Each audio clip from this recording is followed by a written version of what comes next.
अम्मा। फिजा।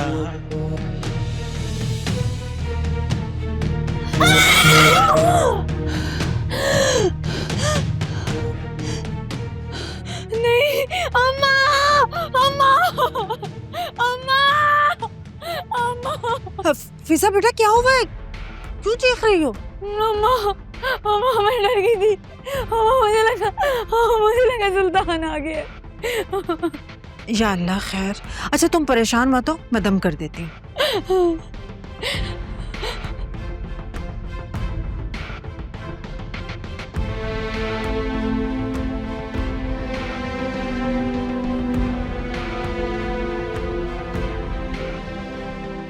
अब कैसा महसूस कर रही हो? नाश्ता लाऊं? बेटा सुबह से सोए जा रही हो, दोपहर होने को है, नाश्ता भी नहीं किया तुमने। अम्मा, अम्मा मुझे बहुत डर लग रहा है, मुझे काम में भी सुल्तान आ रहा है। अच्छा मैं कहीं नहीं जा रही, यहीं बैठी हूँ।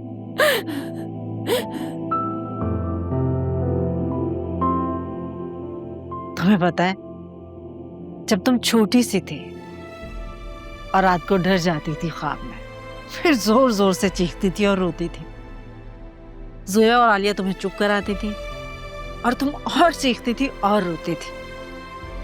तुम्हारी ऐसी चीखों की आवाज मेरे कमरे तक जाती थी और मैं आकर तुम्हें अपने साथ ले जाते थे और फिर मैं तुम पर दम करती थी और सारी रात तुम मेरी गोद में ऐसे ही सोती रहती थी। अम्मा बचपन कितना अच्छा होता है ना, आपको कुछ भी हो हम माँ की गोद में सर और सब ठीक हो जाता है। बेटा परेशान मत हो, इंशाअल्लाह अब भी सब ठीक हो जाएगा। मेरी तो बहादुर बेटी है ना। वक्त तो गुजर ही जाता है पर जाते जाते सब कुछ डैमेज कर जाता है। हाँ आपको पता है मुझे ना हर आहट पे ऐसे लगता है जैसे वो निकल कर कहीं से सामने आ जाएगा। अम्मा वो आ जाएगा यहाँ पे। तुम तो मेरी बहादुर बेटी हो, तुमने हार क्यों मान ली? अम्मा आपको पता है मैं फिजा हूँ, मैं बहुत स्ट्रांग हूँ, लेकिन मैं अपने घर वालों के मामले में कुछ बर्दाश्त नहीं कर सकती, कुछ भी नहीं। अल्लाह की रहमत से कभी मायूस नहीं होते, बहुत बड़ा है।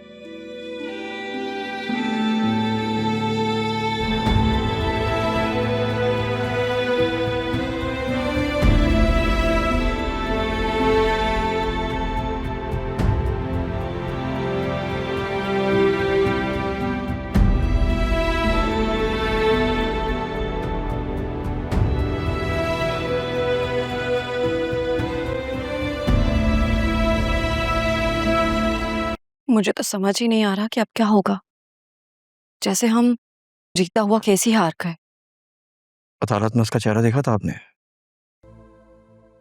कैसे हमें देख के विक्ट्री का निशान बना रहा था, जैसे कोई बहुत बड़ा कारनामा अंजाम दिया। झूठा मक्कार फरेबी। दिल चाह रहा था उस मक्कार का मुंह तोड़ दूं। अकरम तुम ना अपने दिल और हाथों को जरा कंट्रोल में रख, ठीक है? पहले इस दिल के हाथों इतनी रसवाई हो चुकी है, अब मजीद रसवाई की गुंजाइश नहीं है। अंडरस्टैंड?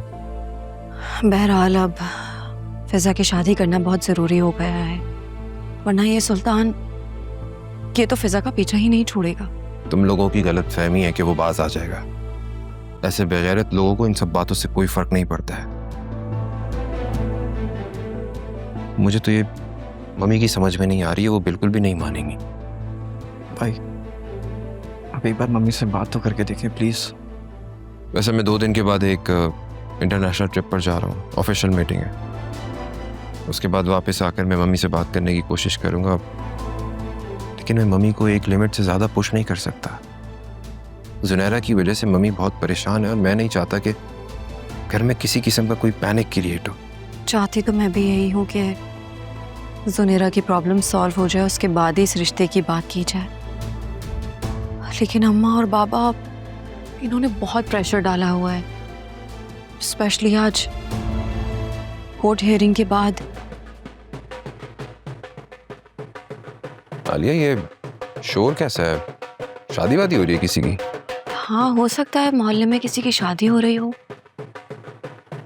सुने, आप लोगों को नहीं लग रहा ये दरवाजे के पास से आवाज आ रही है शोर की?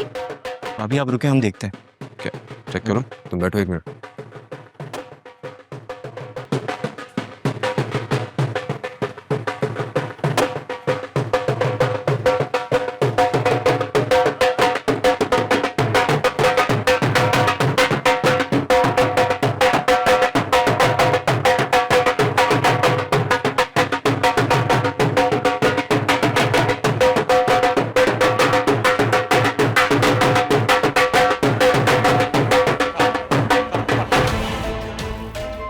अरे मेरी जान, आज तेरा भाई ब्रांड न्यू होके आ रहा है। तुम दफा हो जाए ऐसे। तुम यहाँ क्यों आए हो? दफा हो यहाँ से। और ये क्या ढोल ढमक्का लगा रखा है? निकलो यहाँ से। अरे पप्पा, मैं तो अपने होने वाले ससुराल में खुशी मनाने आया हूँ। खबर नहीं देखी क्या? अदालत ने मुझे क्लीन चिट दे दी है। खुशी का मौका है, मुंह मीठा कर लो। ये छिछोर पना कहीं और जाकर करो। निकलो यहाँ से, अब बंद करो ये बैंड बाजा। निकलो बाहर। अगर नाचने गाने का इतना शौक है ना तो अपने बाप की बारात ले जा, वहां पे बैंड बाजे बजवाना घटिया आदमी।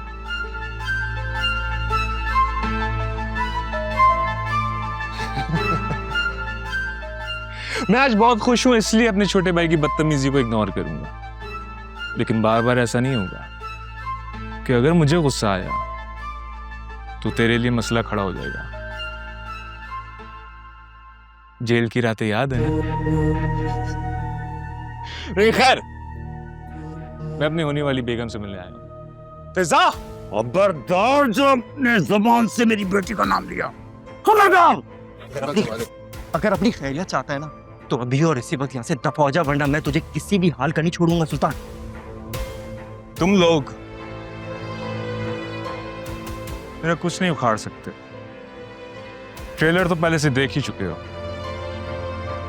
मेरी बात सुनो सुल्तान,